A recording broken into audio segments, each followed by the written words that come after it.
Turn up your volume. Because you're about to listen to The Sick Podcast. Coast to coast college football. Oh, the band is out on the field. He's going to go into the end zone. He's going into the end zone. The sickest college football podcast. There goes Davis. Oh, my God. Davis is going to run it all the way back. Auburn's going to win the football game. Auburn's going to win the football game. He ran the missed field goal back. He ran it back 109 yards. It's going to be sick.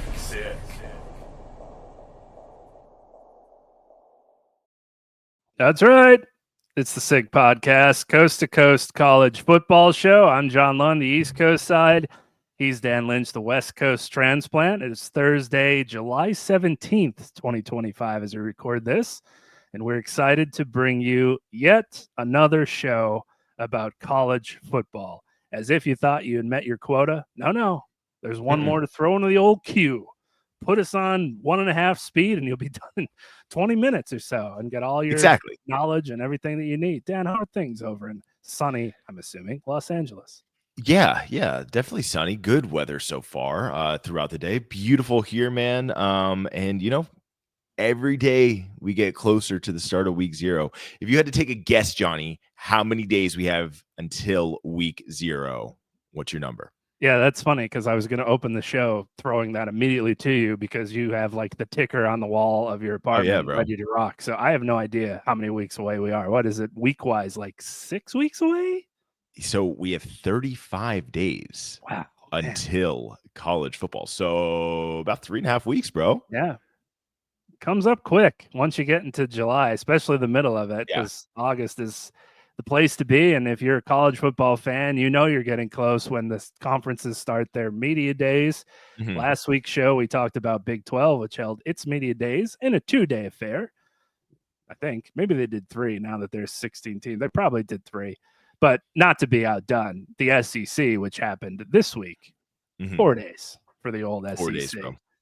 It'd be 4 if they had 12 teams. Let's be real. I mean, they want people to know that it's time for SEC football. So there are storylines that have come about, as you'd imagine, from what has happened in SEC media days. And I don't know if people were waiting for the news on bated breath as to what Commissioner Greg Sankey would say about the future of the SEC, because seemingly every week we've talked about some update when it comes to either their conference schedule or what they plan to do or hope to lean toward when it comes to the future of the college football playoff.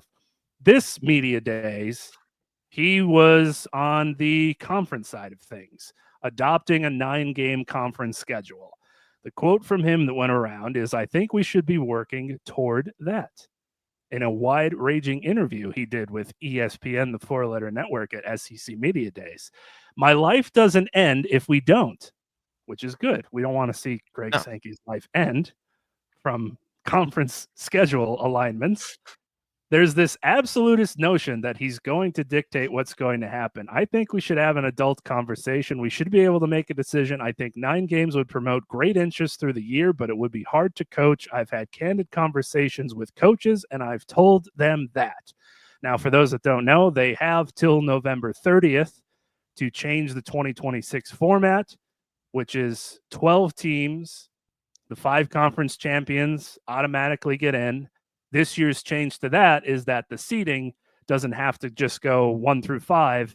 Whoever's got the best record of those teams will be seeded where they go, but they'll at least make sure that they have a foot in the door for those 5, and then they'll fill in the rest. Any added opinion to what we've been already talking about now for months on if the SEC should go to 9 conference games instead of playing a King's College-esque team toward the end of the season? No offense to King's College. The Kings have no offense. The Monarchs would show up and fight. That's all I'm going to say right there. The Monarchs would show up and fight. Everything that we knew Lord Sankey was going to say was said. But it is nice to hear it out of his mouth. You know, I thought he was kind of relaxed at SEC meetings a few weeks ago, or I guess a month ago now. He was very serious and very focused, kind of but chilled back, Sankey. Like, hey, we're going to do it this way, and we're going to take our sweet time. It's the South, man. We can do it tomorrow if we want to. And they're going to wait this out. I mean, I don't think anything that Commissioner Petitti's going to say next week at Big Ten Media Day. He's going to influence their time on anything, on all. So it was good to actually hear it and not just have this replay in our head of like what it's actually going to sound like. When are we going to get a decision? It's going to happen when it happens. And I thought Sankey kind of handled it kind of chill, just very chill, very relaxed. It seems like everything is just fine down south. And we are waiting for the Big Ten to make their official declaration for this in order to continue the conversation and try to predict what they'll do, because they have been close to the vest for what that will be. And assuredly, that'll be one of the first questions to get out of the way.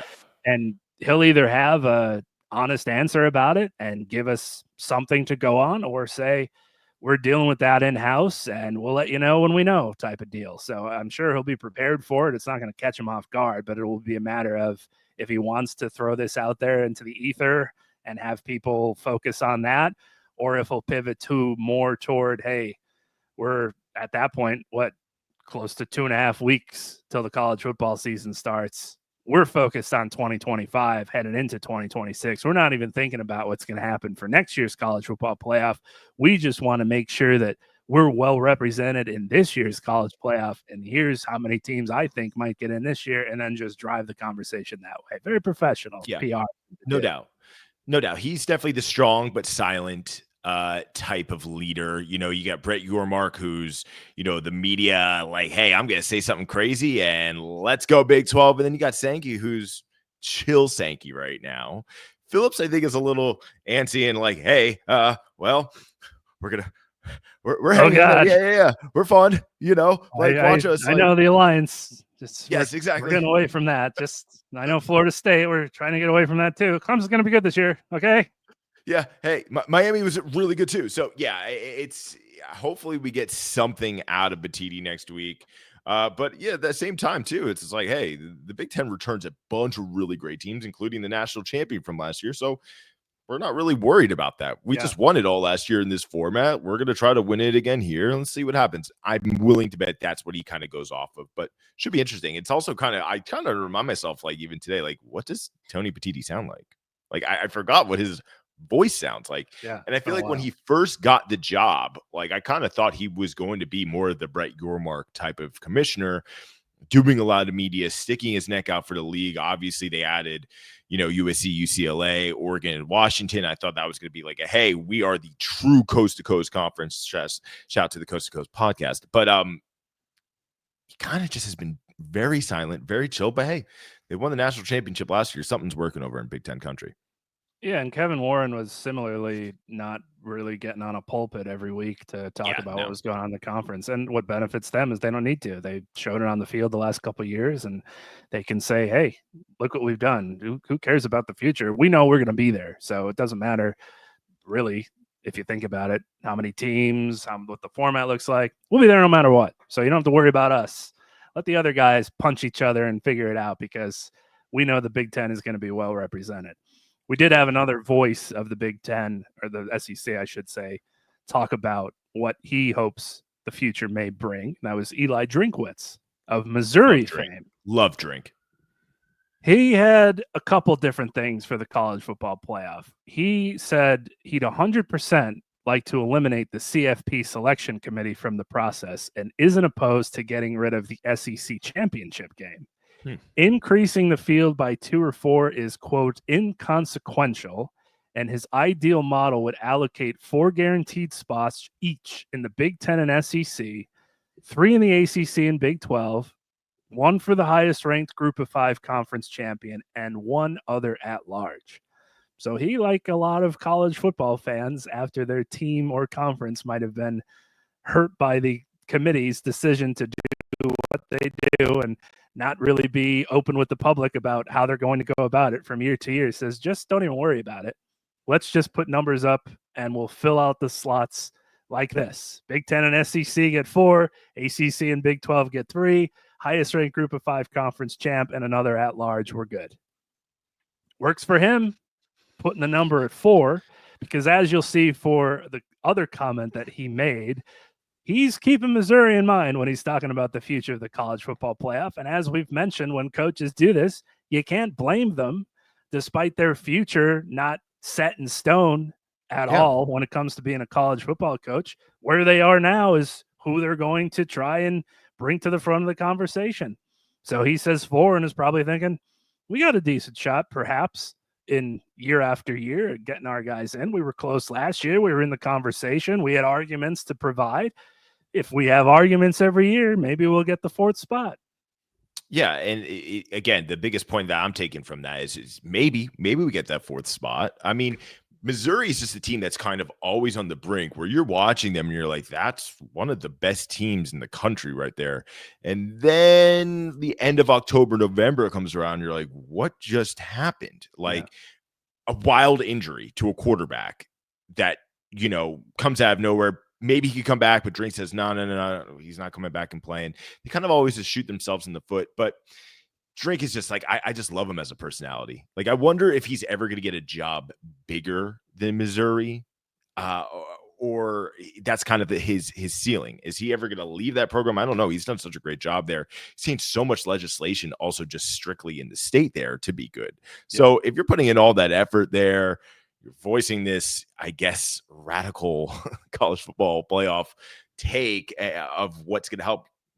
Maybe you could believe in Missouri could be one of those teams, but I just have to see it. We just haven't seen it yet from them. Yeah. Well, he expanded, and the one of several headlines from SEC Media Days turned into his request or discussion for a 30-team college football playoff. Let's go. And his quotes, my math could be wrong here, but if we did the 12, you have 4 automatic qualifiers. Everybody thinks that's limiting. It's not limiting if you think about it from 4 automatic qualifiers and you divide that into 8 opportunities of 8 play-in games. Now you're thinking the SEC is playing in for 8. The Big Ten is playing in for 8. Since we've expanded the bubble to 16, give 3 to the Big 12, 3 to the ACC, 1 and 1. If we decided to go into expansion of playoffs and we're trying to follow the NFL model, the NFL takes 44% of their teams, which is crazy, in order to get into the playoffs to increase the passion and have the fan base engaged. If we're talking about 12, that's only 9%. 14 is only 11%. 16 is 12%. That's really not changing the math for the fan base. So I really don't understand what the big fight is about. So he wants more seats at the table, more excitement of these playing games, making it similar to the NFL and how many teams get into their postseason across professional sports. It seems like every team is in at some point, and you're looking at their records like, how did they make it? The NCAA tournament is the best playoff system in all of sports, and this would be a similar, despite how much we hate the play-in games for the 68-team field, which could increase, God help us. He's saying, hey, bring that excitement, add more games, give more fan bases an opportunity, put it at 30, put our percentage point up, and let the cards fall where they may. Now, of course, the scheduling aspect and when you'd have these games and when the buys would be and how it would result in the academic calendar for the schools, because assuredly all these coaches and administrations would be thinking about the student before the athlete, as we know. But it would, of course, be a headache to have this all figured out. And do you really want them playing into February and maybe even March and digging into college basketball? So there'd be a ton of discussion how to make it happen. But his discussion was, should we make it happen? Not an awful idea. You know, people love college football, and they wouldn't hate more games, especially if it involves a school like Missouri, who's in the discussion every year, not even having to worry about the talk of getting into the college football playoff. We know we're going to be in the play-in. Yeah, exactly. One, I think it would be awesome, but two, just the other thing that you just brought up is like, when would the season start? Would you move it up to like the beginning of August?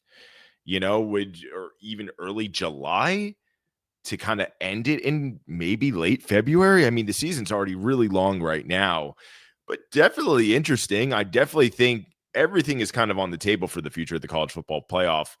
And guess what? We would watch every second of it, man. We would. And it would be a lot of fun. I think there's a better chance of like kind of an underdog team kind of, hey, coming out of nowhere and getting hot like when it starts. But again, does that also eliminate the traditional bowl season?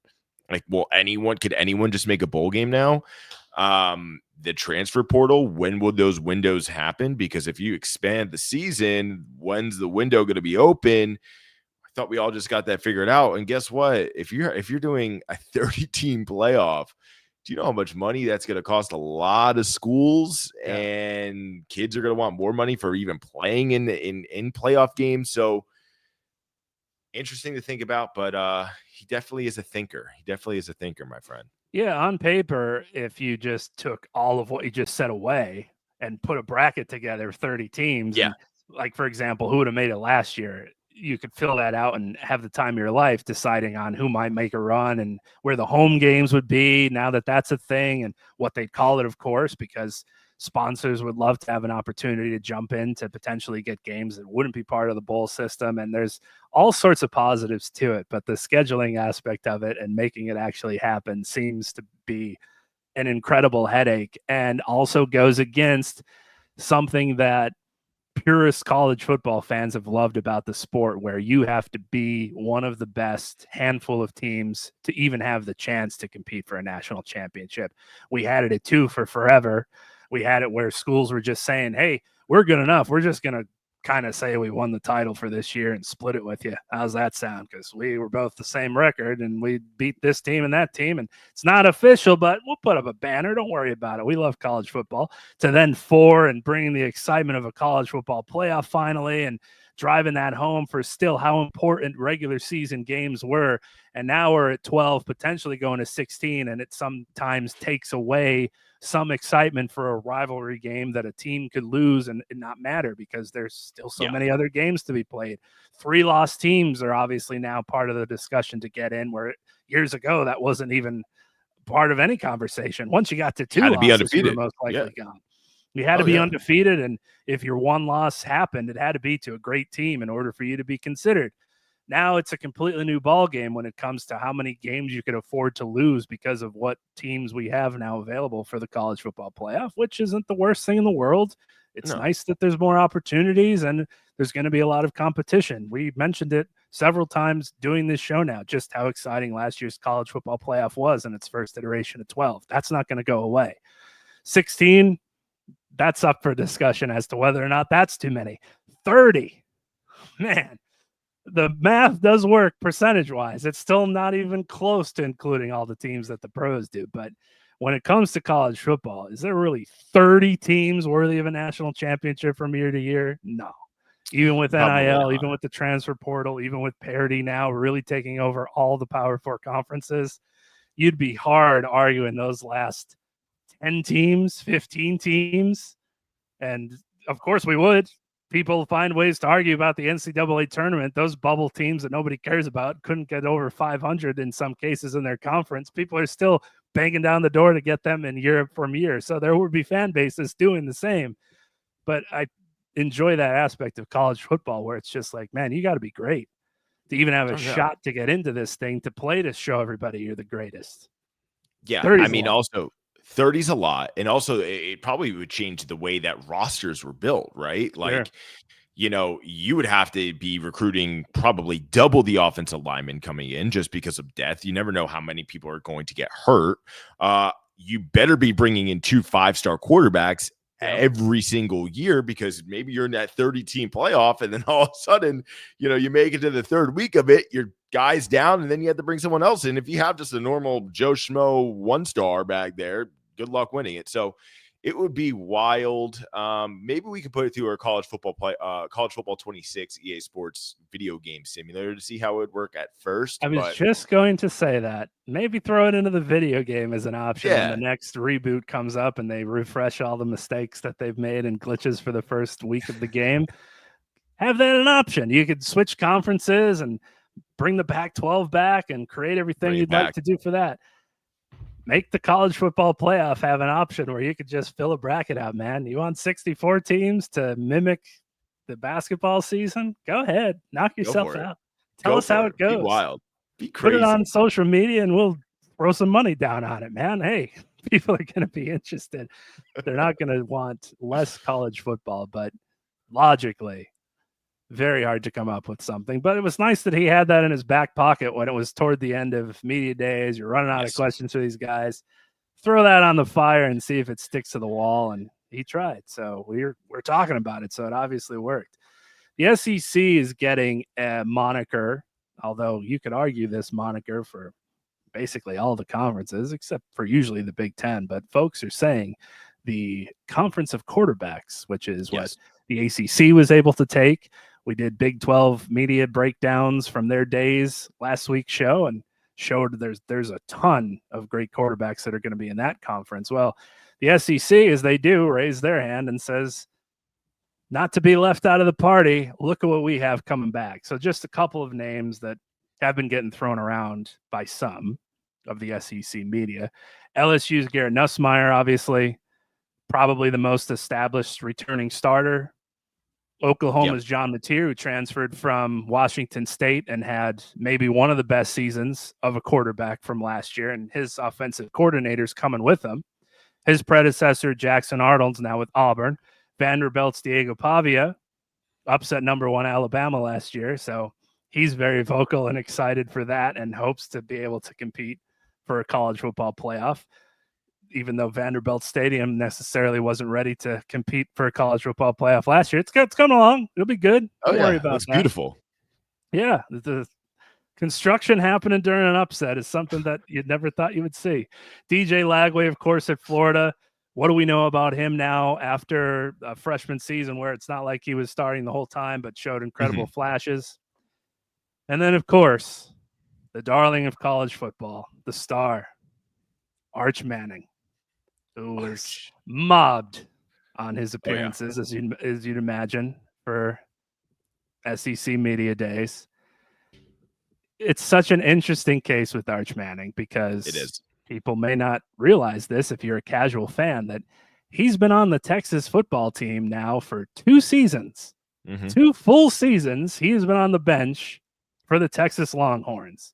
Quinn Ewers was the starting quarterback those 2 seasons. Quinn Ewers led Texas to a college football playoff semifinal appearance both years, which is something Texas hadn't done, sniffing the postseason and having to go back to the Mac Brown days. Yep. So he, along with Steve Sarkisian, brings Texas back, which was asked of them for several seasons. Finally, Texas is back. It didn't work that year, but we cashed it in now with Quinn Ewers. Arch Manning's numbers from last year: 939 yards, 68% completion percentage, 9 touchdowns, 4 picks, and 4 rushing touchdowns in 10 games. 2 of those were starts, and the majority of the time that we saw him play was against UTSA, Louisiana Monroe, and Mississippi State. He didn't play in the quarters when Texas survived Arizona State 39-31 in double overtime, that memorable game where Thibodeau tried his damnedest to get them into the next round. And he had 1 run for 8 yards when Ohio State beat them 28-14, and beat in italics, underlines, capitals, because they were dominant in that game and obviously winning the whole thing. So there wasn't many big game flashes from Arch Manning, whether he was in the game, like he played a little bit against Georgia. Didn't really do much. Didn't really get an action from Steve Sarkisian. And the question is, do you not want to put him in those pressure situations to take the conversation away from Quinn when you're going to have to be playing big games? Now, Quinn hurt his shoulder, and that's why he had to come in. He was great in those games, but again, it wasn't against the best of competitions. Did he just not want to have to deal with what he had leading into the season? Who's going to start? What if Quinn struggles? Are you going to bring an Arch? How's it going to go? He just basically put his staff in the ground like Gandalf and said, I'm riding with Quinn unless otherwise. And it mostly worked. Quinn Ewers was pretty great last year. I know it took him to the last round of the draft to get noticed by the National Football League, but I didn't think he was a terrible quarterback. You had an option every game that Texas was going to win, whether it happened to be from the defense and him just not having to make a mistake, or what the question was. They came back and beat Arizona State. They just ran into an Ohio State team that nobody was beating last year. It happens. So there's a question of, like, if Arch Manning is as good as everyone's touting him to be, as the Heisman favorite for this season, as somebody that Pete Feinbaum wanted to get clicks on and said he's going to be the best quarterback since Tim Tebow, which ignores everyone before that. Like, I don't know, Joe Burrow, who had one of the most historic seasons ever in college football, Lamar Jackson. We could just go on and keep naming names. It was a preposterous statement. But if Arch Manning is that good, why aren't we seeing him until now, his junior season, where if he is as good as people say he'll be, he's leaving Texas to go to the National Football League, and this is his only season. It's just interesting to see, like, will the hype actually be there? And it was just good for him, and it was, to sit behind and watch Quinn Ewers and start Steve Sarkisian's offense, and he'll just be thrown right in, ready to go, use his legs, throw the deep ball, which is something Quinn Ewers didn't necessarily do great either of those things. He was okay at it, but not great. There's a huge question mark for it, whether or not this is going to be this historic season that some people are already starting the narrative from. It's such a fascinating preseason conversation for Arch Manning. Yeah, no doubt. I mean, he's going to get the first test. Well, I'm going to say it's his second test, because last year when he got thrown to that Georgia game, you really saw, hey, he's a young player who needs a lot of work, and he's going against one of the best defenses in the country. I mean, they completely switched up everything that they had at their initial game plan once he got into the game, blitzing from every single angle. The kid was just like, whoa, this is a lot right now. The moment is huge. So that second test, right, he's going to get to prove that, hey, I'm that guy. I'm ready to go. Is Michigan week 1, man. I mean, Ohio State week 1. They had Michigan last year. Ohio State week 1. Like, that's going to tell us a lot of things. I do think he could probably get better as the season goes. As we mentioned before, you don't have to be undefeated this year. You don't have to win every single game to make the college football playoff. But that's going to tell us a lot. I think he's an extremely mature player. Obviously, he's used to having so much hype around his name since he was really in high school. Growing up with his family, this isn't anything new. Pretty impressive at media day. I thought he kept everything really short and sweet. Could tell he's an intelligent kid. And I think the team really believes him. Like, he has grown up with this class. It's been very impressive since they brought him in. I think they were at least in the top 3, his class. So they got a bunch of guys coming back from last year. The team around him will be there. But again, it's just, hey, are you ready to be that guy? Are you taking that step? He probably is the most hyped quarterback since Tim Tebow, correct? Yeah, I would say so. And now it's just, hey, go. Let's see what happens in the fall. I mean, I think he's probably more athletic than Quinn Ewers. And his uncles and his father and his grandfather. Oh yeah, he's bigger than as they say. I think he's bigger than a lot of people realize. And let's just see what happens. I think he has a good. I don't know if I'm ready to name him the Heisman favorite because we just have not seen him yet, but I think he's top 4 right now in the favorites. Obviously, the kid at Ohio State's number 1 probably is a lock at that, probably the best player in the country, no matter what position. But I'm rooting for him. He's handling this whole situation very well. He's not cocky. When Texas football is good, college football is good. And as someone who just roots for the game being well, we need Texas to be back. We need Miami to be back. We need USC to be back. Ohio State and Michigan have been back. It's been great for the game. So if Texas is really back, meaning like, hey, they are in the national championship game and have a chance to win, football's back. Huge test, as you mentioned, week 1 at Ohio State at noon. Huge test that will be coming in October. He's got to go to Florida to play at the Swamp. TBD timing for that. If it's at night, God bless you. Yeah. You have to go to Georgia on November 15th. TBD as well. Could be at night. Probably God at bless night. You. Yeah. Pavi is coming to town with Vanderbilt. Obviously, you have Texas A&M to close out the season. You go to Kentucky. They could be a little scrappy. Thankfully, you're going to Mississippi State, and I don't think you'll have to worry much about that. And then you get the to cowbell, host. bro. The cowbell, bro. The cowbell is going to be loud. He's going to have to get used to that, play a little of the video game, and turn the sound up to make sure he's okay. Get a little surround sound system going in the locker room. You host Oklahoma, and that's obviously a question mark because of last season, but Mateer's going to be tough. Arkansas is coming to town. So there's opportunities where he's going to have to bring it. And it's going to be exciting for college football to see him bring it. But as you said, if there's one or two slip-ups, they can afford that. And if he's the guy in those games, one or two slip-ups happen, there's time for him to learn from it, throw a couple wins together at the end of the season, and potentially get them to the college football playoff, which they are favored to. And I will get into some of those numbers because you mentioned the Heisman. He's plus 700, and for the last list that I got, he's the number one Heisman candidate, my friend. Over Smith at Ohio Smith State. is plus 1,200. He is fourth. Nussmeier is second. Klubnik is third. Then Smith.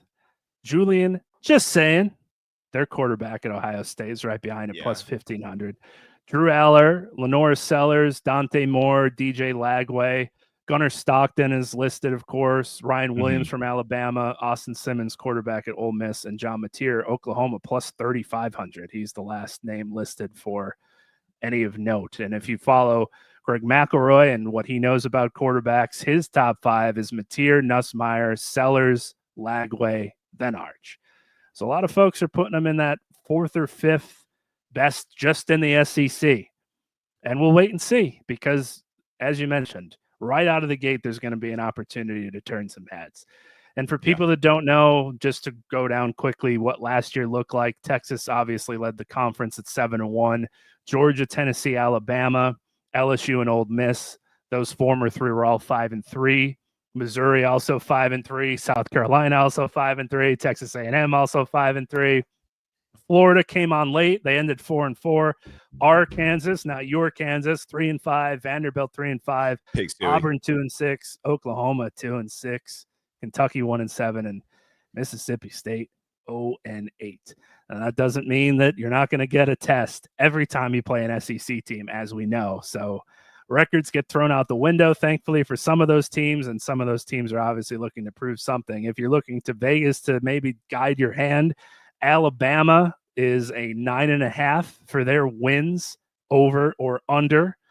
Ole Miss 8.5, Tennessee 8.5, Texas A&M 8.5, LSU 8.5. The other 9.5s, Georgia, Texas, Oklahoma 6.5, Missouri 7.5, Florida 7.5, Auburn 7.5, and then of course you go down a little bit further, the lowest being Mississippi State at 3.5 football games.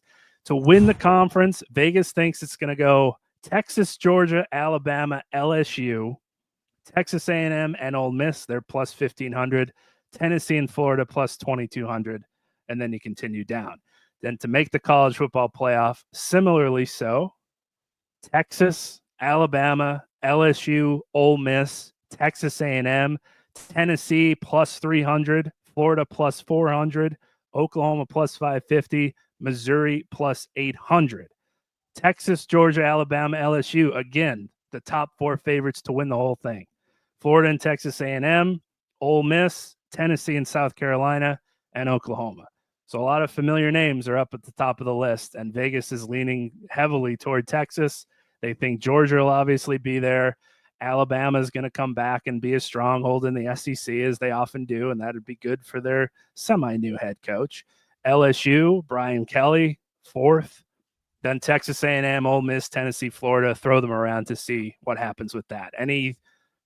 Anything to go against what Vegas is thinking? It's pretty logical in their thinking on the way that they're looking for the odds for the SEC. I mean, a lot of those teams, too, just trade them one spot for the next. There's going to be a lot of fighting happening up top and in the middle of the SEC this year. Yeah, I think we're going to figure out this conference pretty fast, and I think we're going to figure it out at least by week 3 or 4. Yeah.